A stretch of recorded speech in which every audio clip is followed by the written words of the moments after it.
everyone. I'm your host for this special webinar on governance, risk, and compliance for new age businesses. Before starting, I want to give a brief introduction about ADOR and its working. ADOR is a global organization empowering youth through volunteer-led interactive sessions and workshops. Now, on behalf of Team Phoenix of ADOR, we are thrilled to welcome you to this webinar. To make this session even more engaging, I'd like to request everyone please keep your camera on. Without a clear governance risk compliance plan, organizations face inefficiencies and legal troubles and may not achieve their goals. In this webinar, you will be learning to identify risk in your businesses, improve operational efficiency, and achieve organizational objectives. Now, I am delighted to introduce our prominent speaker, Mr. Imthyaz Sheriff, sir. He has a diverse background in data analyst, project management, consulting, e-commerce development, and also he is the founder and CEO of Ideation Technology Solutions. So we are honored to have you here. Please share your expertise with us today. The stage is all yours, sir. Thank you, Varun. Thank you, for introducing me. And first of all, I'd like to thank Adur Group for taking such an initiative to bring forth new age ideas and information to the young generation. I'm audible. Your voice is audible, right? Okay. Yeah. So let me share the screen and begin my session. So when the team had reached out and asked about the topic, there are today a lot of industry buzzwords are there. People talk about technology, people talk about blockchain, AI, and all that. But there are certain things which are commonplace, irrespective of the size of the business, irrespective of the nature of the business. But that is one of the least focused areas. People don't give much thought to that area, but the area that is becoming much more relevant in today's context.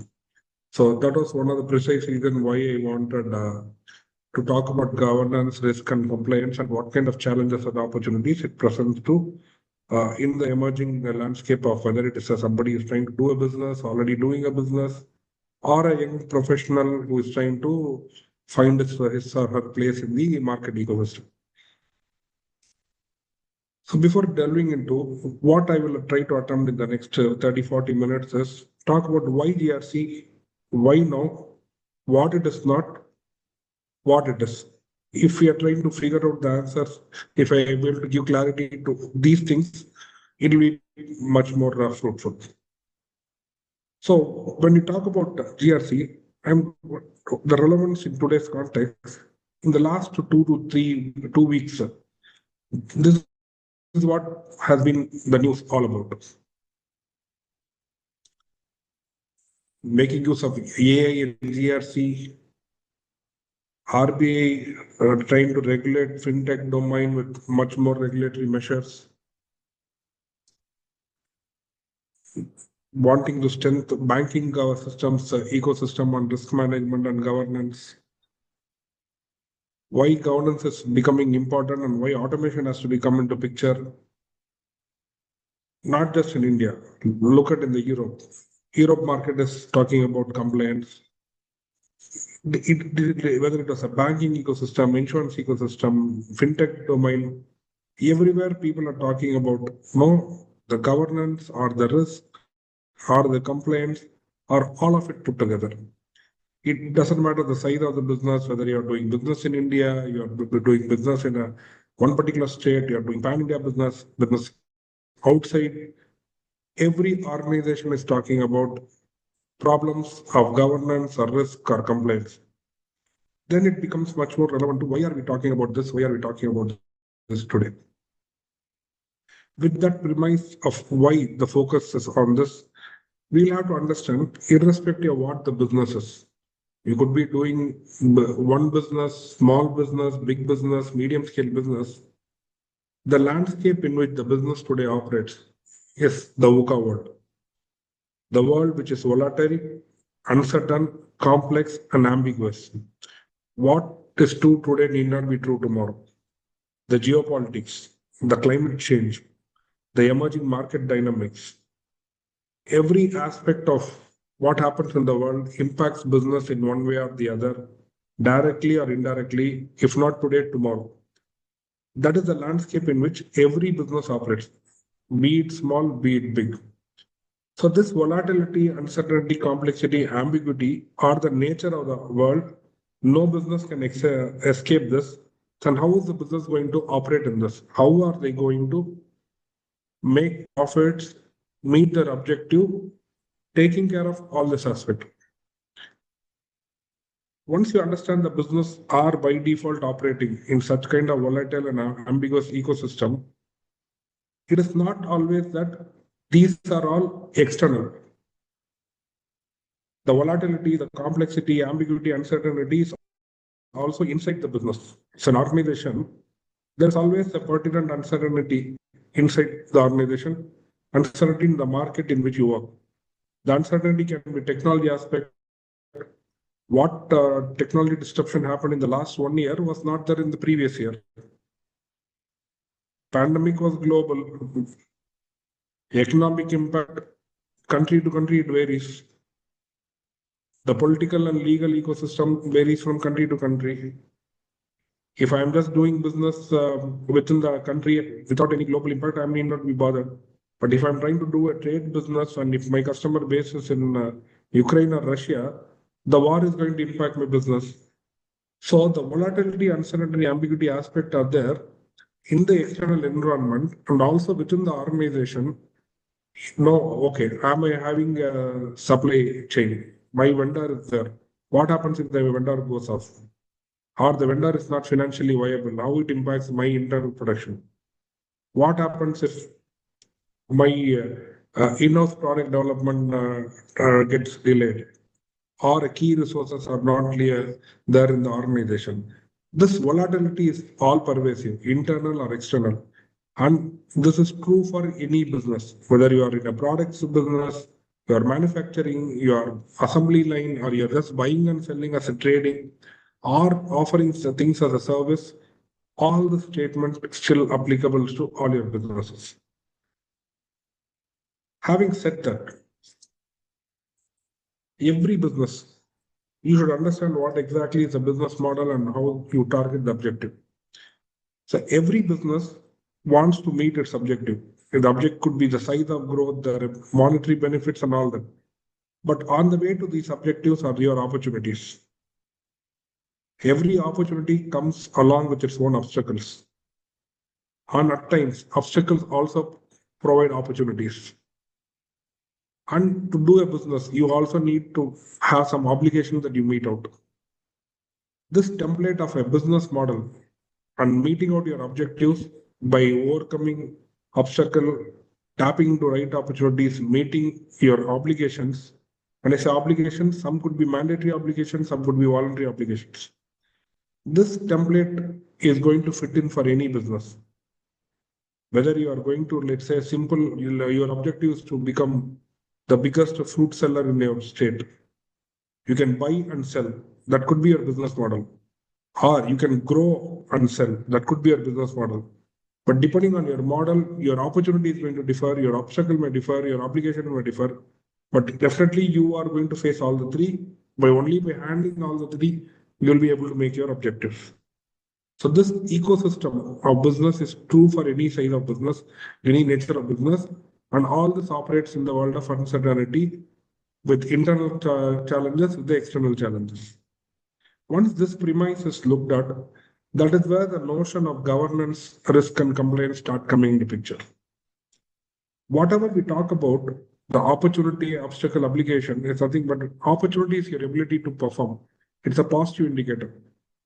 We talk about like sales target. It's an opportunity. Somebody goes, can make the convincing sales, meets the sales target. That's how you perform. A performance of a sales guy is measured like that, and how he taps into that opportunity. There could be obstacles. Obstacles will come anyway. A new competitor will come. So how do you grab a business opportunity from a competitor? How do you overcome that risk? Or your organization could have a financial officer who has to go and get funds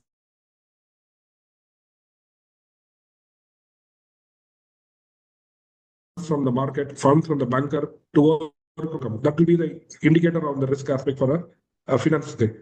So an opportunity, how you handle is about how you perform and how you positively convert that.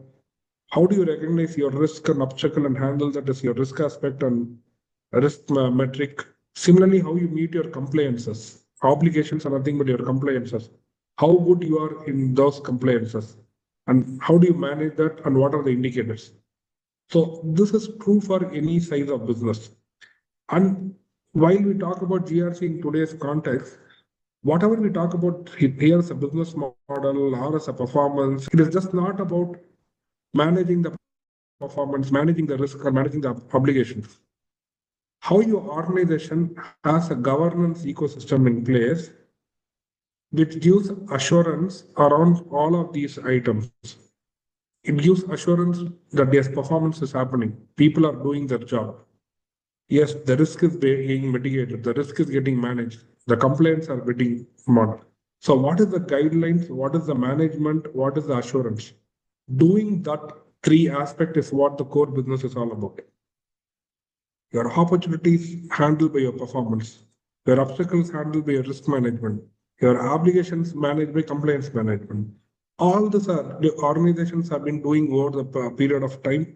Even now, though we talk about it much significance, because what has happened in the recent decade, thanks to digitalization, startup ecosystem, what used to be the purview of big organizations, like only big organization needs GRC kind of thought process, has gone. Startup organizations, fast growing emerging startups, established MSME businesses, everybody needs a layer of governance, risk and compliance thought process. And why is that so? Let's hold that thought for a while and try to understand beyond the business model what a day-to-day functionality happens. To meet the business objective, I need to govern, I need to manage, I need to assure. When you talk about governance, it is at a very high level of guidance, mentoring, telling, okay, do this within these guidelines, do this within this constraint, do it within this budget, do it within a head count of 10 people. It is only a mentoring, guiding kind of thought process at the governance level. The management is all about doing it, implementing the actual based on the guidelines that the governance layer tells. Doing it with right people within the constraint given by the governance. And assurance is once the work is done, telling that yes, this was done based on what the governance had set up, based on the policies, the guidelines, this was done, and you are assuring that the outcome was met. Because this is what day-to-day the business functionalities do. Ensuring that performance is as per the criteria on a day-to-day basis, the outcomes is there, the risk is handled as per the guidelines, and management is assuring that it has been handled. We're ensuring the compliance are met. Because without handling any three of the pieces of puzzle, you are not going to be meeting your objectives in time. The entire business model boils down to these functions of the governance, management, and assurance. Now, why should somebody assure? Now you're doing your job. Now, why somebody should assure that the job is being done? And whom are you going to assure to? As a business, I'm doing my job, I'm getting my profit, employees are happy, stakeholders for investors are happy. Is that fine enough? But you should remember it is not just your employees, it is just not your investor. A business has a lot more stakeholders, directly, indirectly, regulators, end users, your managers, your employees, competitors, government. Everybody is directly or indirectly a stakeholder. Depending on the nature of business, they are going to be told that yes, you are doing your business the way that you wanted to do within the parameters of what it has to be done. This assurance the business has to provide in one form or the other form. That is the core functionality of any business function. Telling their stakeholders the business is as per the plan which was laid out, as per the policy, as per the day-to-day functionality, as per the outcome that is come at the end of delivering the functionalities. Normal when people talk about governance, risk, and compliance, they think that it is something that is done in a boardroom. Only handful of people do it, or it is a piece of software where you put in data and it tells you whether it is being done rightly or not, or it is a one-time activity, a compliance program that management rolls out, or it is an IT process. Most often in recent term, when people talk about GRC, even if you can Google and see, it will say IT security will by default come. How people, every business is securing their IT. What is their IT governance or their cyber security governance? They will only talk about cyber security governance, or they only talk about cyber security risk. But GRC is much more than all of this. It is just not about what the board does. It's just not about a software or a compliance program that is done for a 3-month period or restricted to only IT department. It is all pervasive. When I say all pervasive, you will have to look at it in terms of it is a collection of capabilities. When I say capability, it is capability available at different individuals, different departments within the organization. HR capabilities, sales capabilities, strategic capabilities, all these capabilities together, which ensures that the organization can achieve its objective, overcoming the uncertainty and acting with integrity.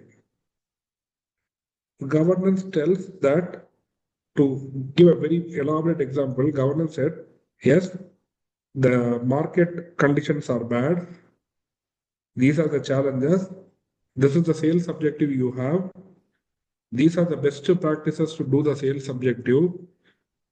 You cannot undersell the product. You cannot discount the product beyond this particular value. You cannot bribe somebody to sell the product.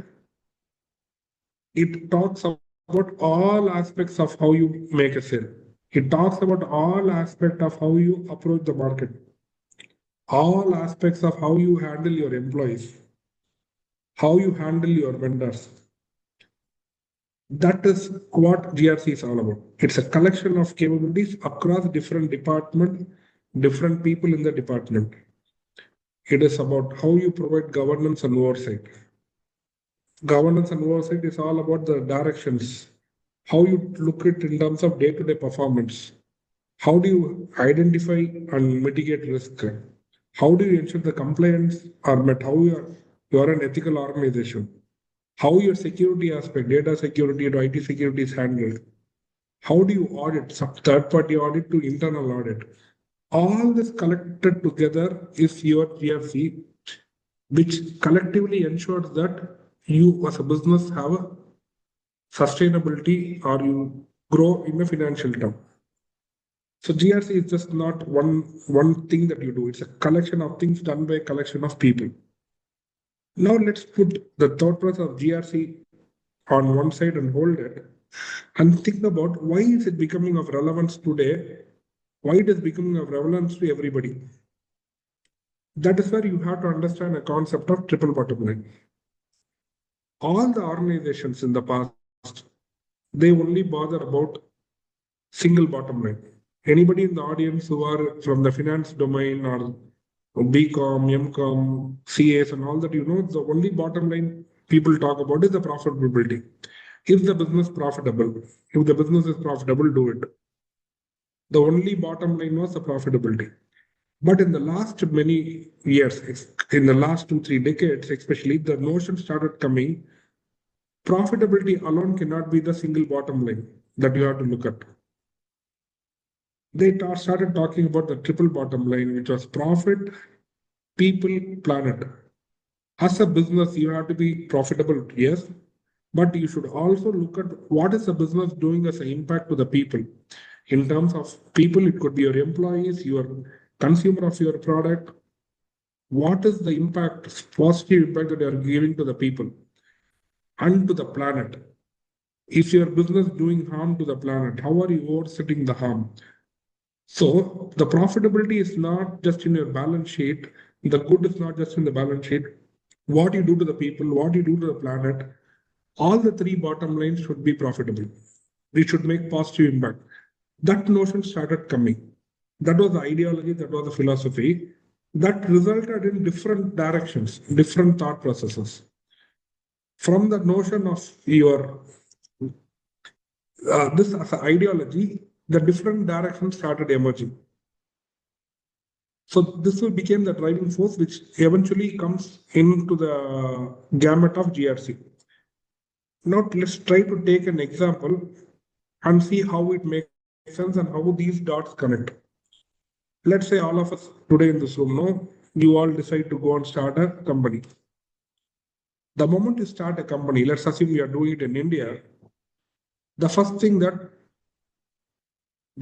coming from the GRC's compliance ecosystem, you become compliant. You have to comply to what Ministry of Corporate Affairs says or the Registrar of Companies says. They will say you have to do these filings this during this month to this year time period. The moment your company is going to have employees, they are going to say you have to comply to labor law, PF, EPF. The regulation is one. The body that is going to ask you to be regulated is one. Then you have income. Your income tax department is going to tell you have to do these filings. We are not even talking about what business.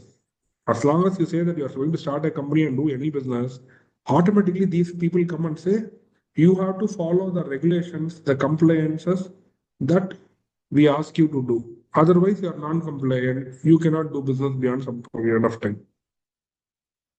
So for a simple notion of a company, I'm just putting some 2-3 compliances here. But let's say if the nature of business is different, we add more detail to the business and say, I'm going to start a insurance company. Then the ecosystem changes. It becomes much more complex. Now says it is just not the Ministry of Corporate or all this. In India, to start an insurance company, you have a body called IRDA, Insurance Regulatory Division of India. So they are going to ask you to be compliant. Let's say the moment you are compliant to IRDA and started the company or running a business, and after a few years you want to say, yeah, the business is doing good. I want to go and list it in the market. I want to go for an IPO. I want to trade my company's share in the market. Then Securities Exchange Board of India will come and say you have to be compliant to once you are listed. So the compliance, just imagine the compliance ecosystem that becomes as the nature of business evolves, as the size of your business evolves. The moment you have gone into IPO and you are SEBI compliant and you are becoming an organization of a particular size, you are no longer a small organization, you are a bigger organization, then other regulations from other departments come in. Hey, you are a big company, you have to be socially responsible. You need to submit yearly or quarterly plan on business responsibility and sustainability reporting that is mandated as per these regulations. You are a big company now, at least this many percentage of your employees have to be people with disabilities. The regulatory ecosystem, the compliance ecosystem evolves year after year. Depending on the nature of business, the size of business, the compliance ecosystem. And see, we are not even talking about what business we are doing, how we are doing the business effectively, whether we are doing it profitably or not. Irrespective of that, we have to be compliant to so many people, so many organizations, and the compliances keep changing. And you fail to comply, you end up having a risk. You end up having an implication, which is a financial implication. Depending on the complexity of the violation, you may even have to stop the business operation for a period of time. So that is what the ecosystem is. The kind of compliances that are going to there, if you don't follow it, can do risk. So that is where the governance thought process comes into the picture. First is setting up in the place, what is the thought process? What is the guiding principle for each of these compliances? Who is going to be doing this? Who is responsible for this? Who in the organization is accountable for this? Not one department will be accountable for everything. HR department will be responsible for the Provident Fund and EPF compliances. Your audit team and the financing will be taking care of your Ministry of Corporate Affairs and income tax regulation. There will be a separate team to work with the IRDA regulation, separate team to work on sustainability regulation. So telling the governance, risk and compliance talks about what is to be done, who will be doing, in what time frame, and all this goes hands in hand. So coming back to the triple bottom line part, if these things are not done, the entire aspect of your business impact. This is the kind of complexity, this is the kind of the uncertainty the business ecosystem is. So that is where we talk about, again, going back to the triple P, profits, planet, and people. And before that, this is just only about the mandatory compliances. Apart from this mandatory compliances, you want to say that, no, I want to be Great Place to Work certified. I want to have ISO certification, CMM certification, or I want to become a Microsoft certified partner, and all that, depending on the nature of business, you are getting into voluntary obligations. You will have to adhere to whatever questions that they ask, whatever the data they ask. So this is what I was telling the business model. You have opportunities, you have obstacles, you have obligations. Only when you meet all these things, you will be able to meet your objectives. And your governance, risk, and compliance ensure that you do it day in and day out. And with respect to the people, profit, and planet ecosystem, the profit part is very straightforward. The accounting practice, the sales and marketing was ensuring that your organization was profitable. But once the general philosophy of management evolved, that you have to be looking at the triple bottom line, this flared up new domains, new acronyms, new areas, which people talk about in the recent time. One such flare up was people today extensively talk about ESG, environmental, governance, and social. But it is again the same thing. They want to talk about from the standpoint of the planet, from the standpoint of the environment. As a business, what is the impact that you are going to give? How are you managing the impact? How are you governing the impact? What is the social outlay on that? So ESG as an acronym, ESG as a domain started evolving. Similarly, on the other hand, this came in from the direction of planet. Similarly, on the direction from the people, today people talk about DEI, diversity, equity, and inclusion. Depending on the geographical location that you are in, that aspect of diversity, the aspect of equity, aspect of inclusion can vary. But the notion is simple. No, you have to have different kind of people, different kind of perspective in a business. You need to treat everybody fair, everybody equal, irrespective of the gender, irrespective of background, irrespective of their salary packages, making sure that everybody is included. This comes in from the part of your people direction. But today, all these are core areas. Big organizations are today talking about, they are promoting that, yes, we are a ESG compliant organization. We are a DEI compliant organization. How do they do that? They put conscious time, effort, and budget to ensure that we are ESG compliant. We are DEI compliant. From that landscape is where the GRC becomes much more important, because now the compliant ecosystem is becoming bigger. Irrespective of whether one compliance or multi-party compliance, there has to be structure in place which says who is going to do what.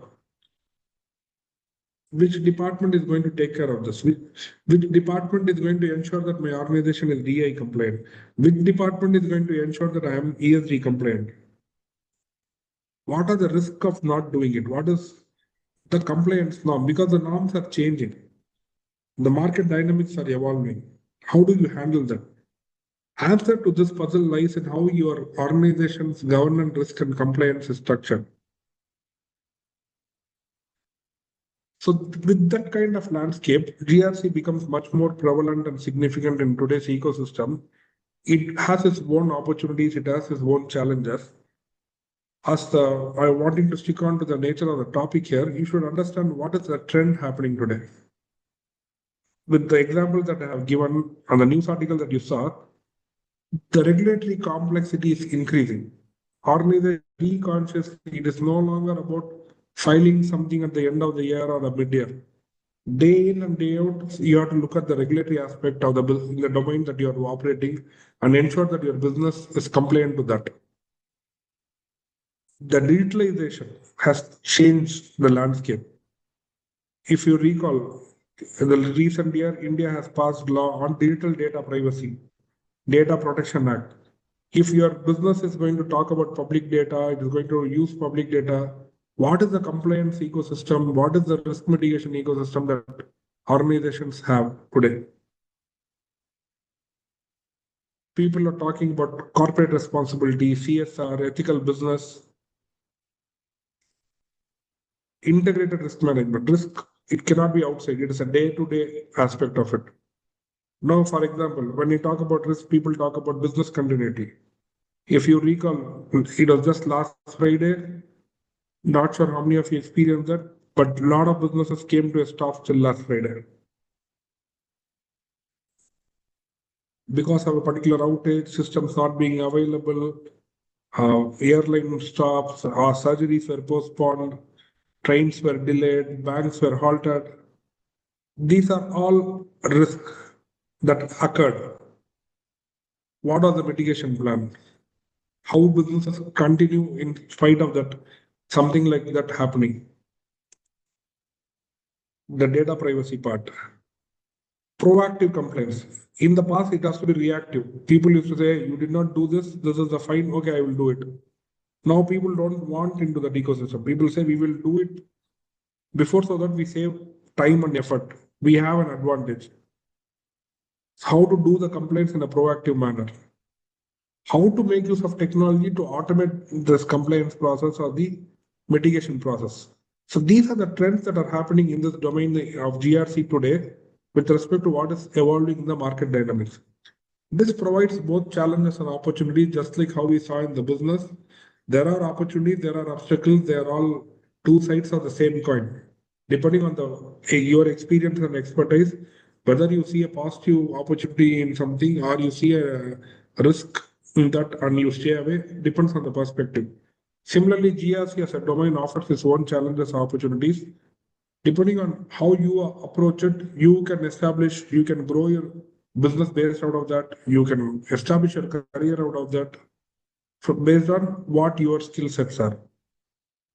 So one of the core aspects and challenges when it comes to the GRC landscape is it becoming very complex, multi-regulatory, multi-location based. It has a lot of stakeholders, lot of directions. Today with the startup ecosystem, it is just not the government or the regulators. You have to listen to or comply to the norms that the investor is also telling. The funding ecosystem has its own challenges. Similarly, the inconsistent, the regulations that are there yesterday need not be there today. What was there as part of a budget discussion last year could have a complete U-turn this year. What was acceptable last year is not acceptable today. So it is an evolving ecosystem. Technology adaptation is fast.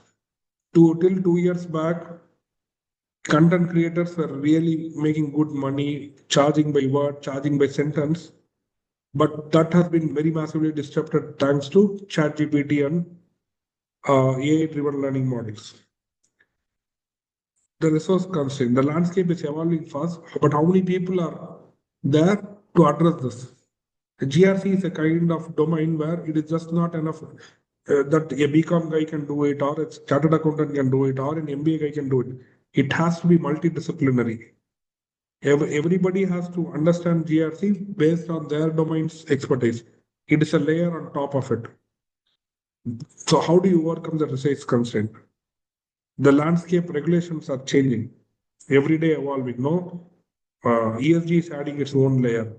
Sustainability norms, BSR reporting, disability hiring, DEI, country-based regulation. All these are adding multiple layers into the ecosystem. All these are challenges, but these challenges also provide opportunities. What kind of opportunities? Opportunity to streamline the process. If somebody is a subject matter expert on any of these processes, how do they bring their expertise to streamline that? How to establish organization level frameworks? That is one big opportunity within all organizations.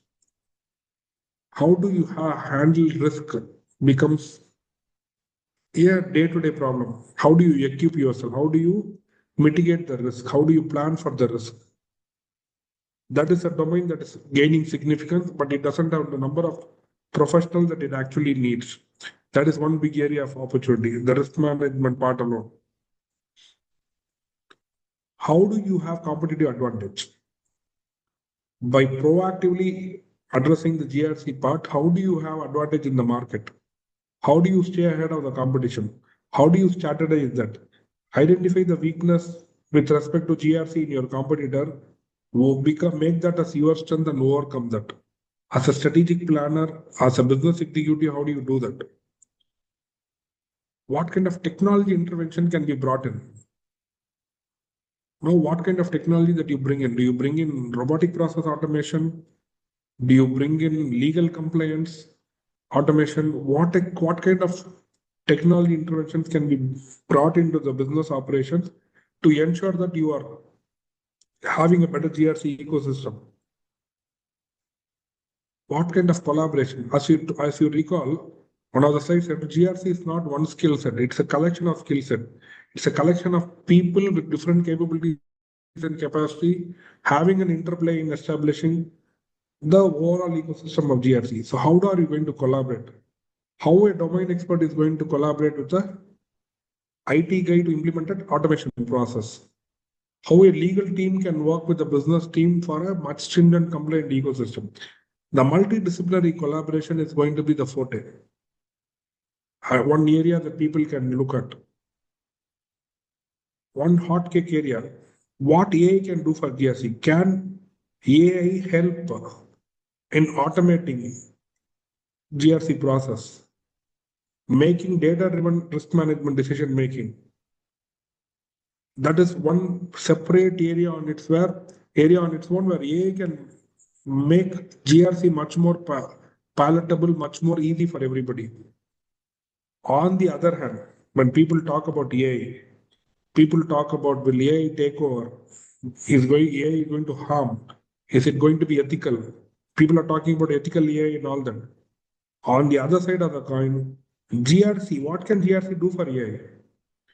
How GRC can provide a structure, how it can establish the guiding principle, the ethical boundaries, how GRC as a philosophy is going to identify potential risk in the AI ecosystem, how is going to ensure that it is compliance on certain aspect of it. Today, a lot of already cases, challenges, dispute are coming. Now people are telling that you cannot use AI-generated voice. Then what will happen to the singers? You cannot use AI-generated lyrics. What will happen to the writers? To what extent you want to AI to go? That is the domain of your GRC. Your governmental ecosystem can work on the regulation aspect of it. We will allow AI here. We will not allow AI here. Who are these AI products compliance to?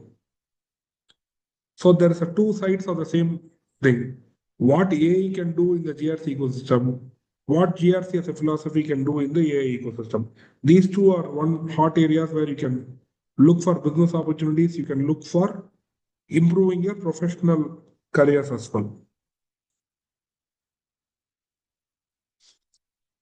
So to summarize, before taking a question and answer is that, as I wanted to handle out, GRC is not one domain, one philosophy. It is a multiple disciplinary collection of skills. It is a thought process. It is a framework. It is not done by one person. It is not done by a board member. It is not a software. It is not a guiding document. It is a collection of everything.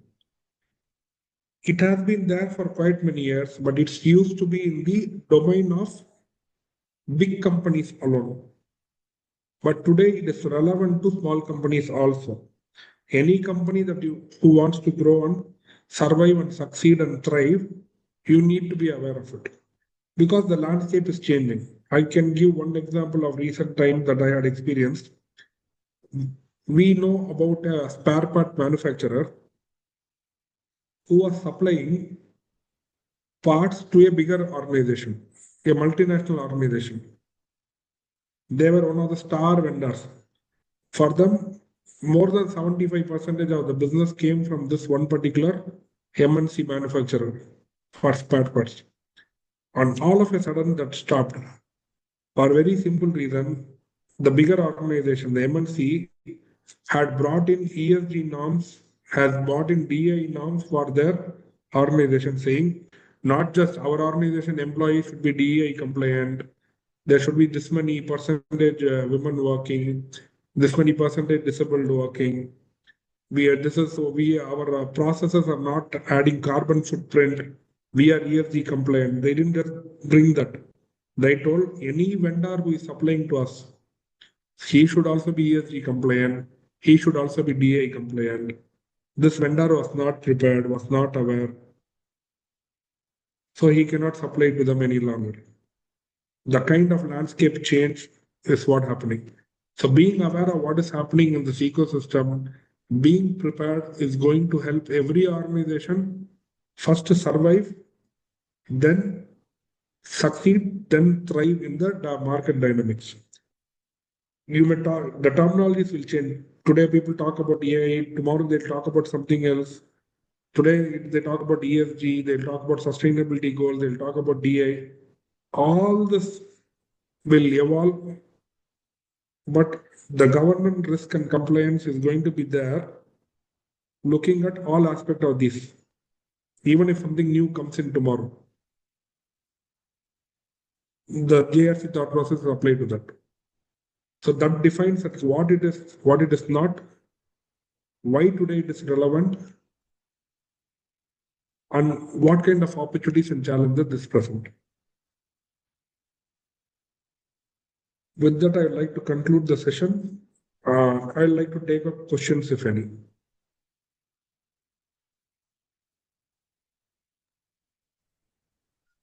Thank you so much, sir, for sharing such a wonderful presentation. Now, I would request the participants to please clarify your doubts by asking questions, and sir will answer them accordingly.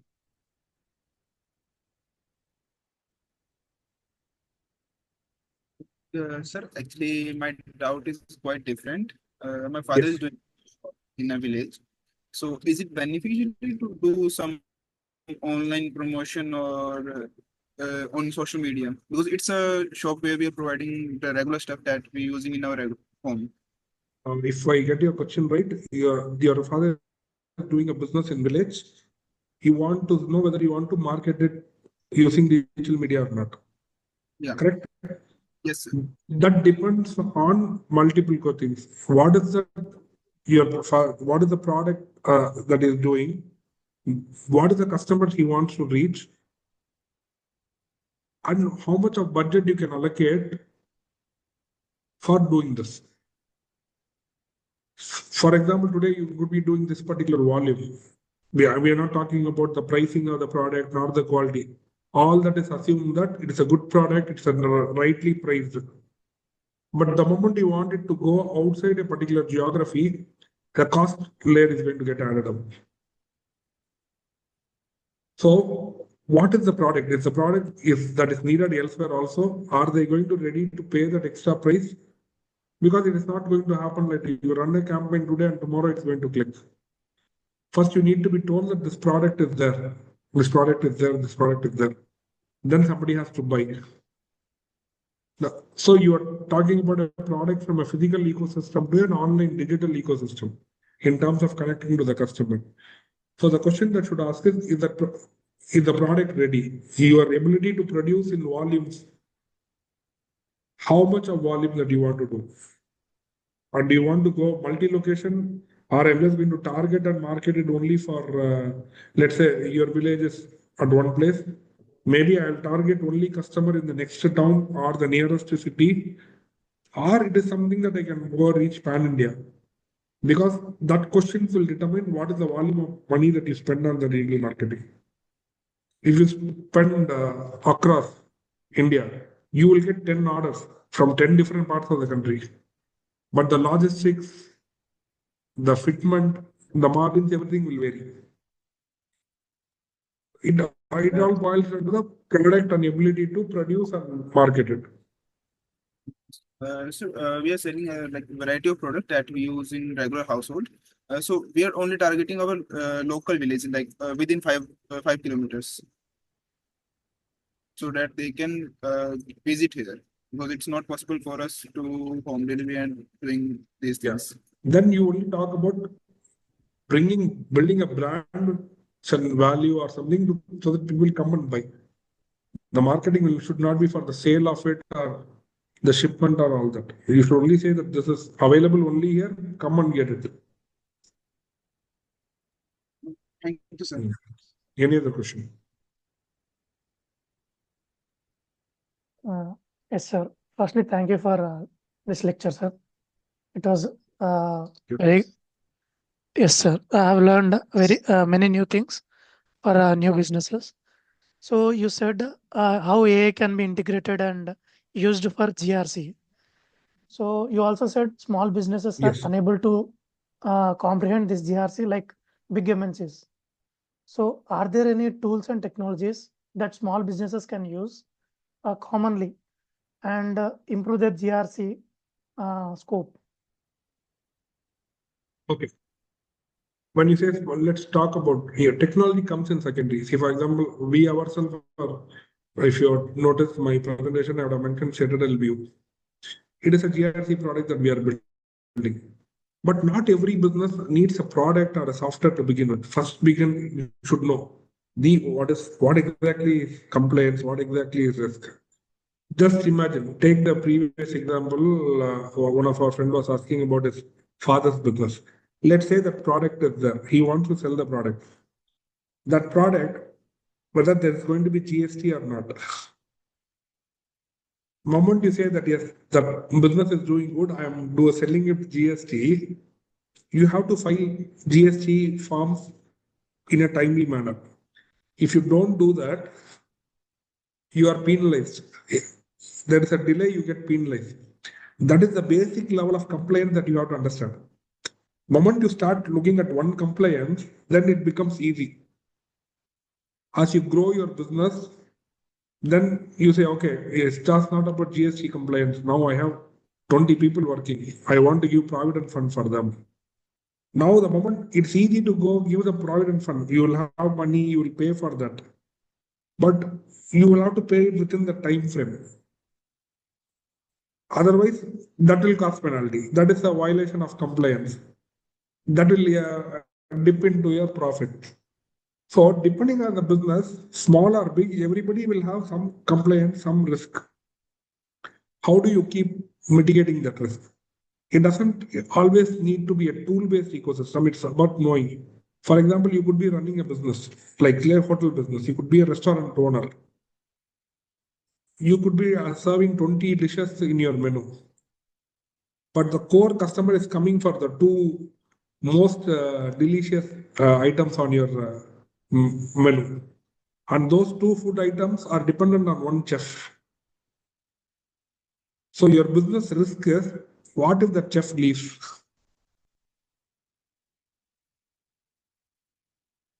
Because if you don't think about it as a risk, you will always think not that the guy is coming for the job day in and day out. I am paying him salary. He is not complaining. He is happy. And all of a sudden, you will not have that guy next day. But only if you know that that is a risk, you will mitigate that risk. You will have another person train for him, or you will remunerate him better, or you say, okay, I don't want to be dependent on chef. Let me go in a chefless restaurant model. So how you mitigate the risk depends on how you want to handle the business. Sir, one more question. So the Yes. nature of risk is uncertain, like macroeconomic and microeconomic factors True. influencing. True. Recently, that Microsoft situation is also not in anyone's hands. So in situations like True. those, how can businesses stay alive and uh, continue? Yeah. So when you talk about risk, there are only certain things that you can do. There's not many options available. So the very first simple option is, yes, it is a risk. I accept the risk and go ahead. I know what I'm getting into. When it actually happens, let me handle it. That is one way of looking at it. Accept it. Another way of looking at risk is transfer it. When I say transfer it, that is what happens with your insurance domain. If the car is getting hit, I have insured it. Somebody is going to pay for it. Incrementally, I'm paying only small amount. I have transferred that risk to somebody. Or plan mitigation. No, okay. If you do this, this may not occur. If I do this, this risk will not happen. I'll reduce the chances of the risk becoming a reality. That is the mitigation part. Or the way, other easiest way avoid risk. This is a risk. Let's say I want to start a restaurant. I have to depend on a chef that is going to always cause a problem. I am avoiding. I am saying no, I don't want to go on a chef dependent model itself. I'll go on a non-chef dependent model. So I'm eliminating the dependency on that part, avoiding it completely. So accepting it, avoiding it, transferring it to somebody, mitigating. These are the only options available for any form of risk. And the landscape can change, the business can change, risk will be there in all businesses. You will have to pick and choose a combination of these depending on the nature of the risk and handle it. Yes, sir. Understood. Anyone wants to ask any questions, they can ask from the sir. Yes, sir. Actually, Karthikeyan here. Sir, the thing is, looking about all these data, how does one overcome the overwhelmed feeling and the fear if somebody has all those, let's say a government passes one law just a night before. So it says it is giving so much, like not so much, let's say it is giving two or three or four rules to follow. So at the time, how does one overcome the fear and the overwhelmed feeling? Fear is sometimes good. No, you cannot always overcome fear, just like risk. But once you are prepared, you know, waiting for something to happen. When you know that this is the landscape that I'm working in. As I told, as long as I'm just a company, I need not be bothered about SEBI regulation or IRD regulation. I just look at the labor law, Ministry of Corporate Affairs, and if anything changes, I should be prepared to adapt to that. When I say prepared, I should be prepared. I'm not referring to me as an individual, as a business. If it is a small business, it is going to be the founder or some co-founder. If it is a big business, it could be a HR team. So having the capacity should be built in an organization to handle this. At not just one unit level, no, at different levels. So even you are going to have a business in the regulatory market. If you recall what happened in the last 2 years, in fintech domain, a lot of license to payment gateways are not being provided. If somebody had tried to get a payment gateway approval from any payment gateway provider, it was not happening because there was a freeze from RBI, from SEBI and all that. The regulatory ecosystem was evolving, newer processes are coming into picture. So if your business is that kind of domain, you should always be aware of what am I looking at. You could have a very good technology product. You could have a very good team to run, a very good team to generate sales and all that. But if you are going to miss on the ecosystem environment part, on the regulatory part, your good product, good team will not be able to survive and succeed. So you should always, depending on the nature of the business, you should be aware of what is happening around the business because it is just not always internal. As I told, if you recall my slide, we operate in the external environment. There is a political, regulatory, climate, everything is going to come and have a play. Yes, sir. Thanks for this. Actually, the example made me to understand it very clearly. First step is awareness. Yes, sir. Then you can, once you are only we are not aware, human psychic like that. We are always have a fear of the unknown. So once we are aware, then handling becomes much more easier. So, sir, I think we are near to end this session as we are not having any more questions. So, thank you so much, sir, for covering this topic. This topic was very unique, sir. We have never covered this topic till now in any of our webinars. So, thank you so much, sir, for taking out the time to make that wonderful presentations and clarifying all our doubts. We have gained so much from you, sir, and hoping for such more sessions from you, sir. So thanks for this opportunity. My contact information is there. You can reach out to me and I'll try to see what else I can do for anybody who reaches out. Okay. Thank you. All the best. Thank you Wish so you the much. best. Thank you. So much. Bye. Bye, sir. Bye.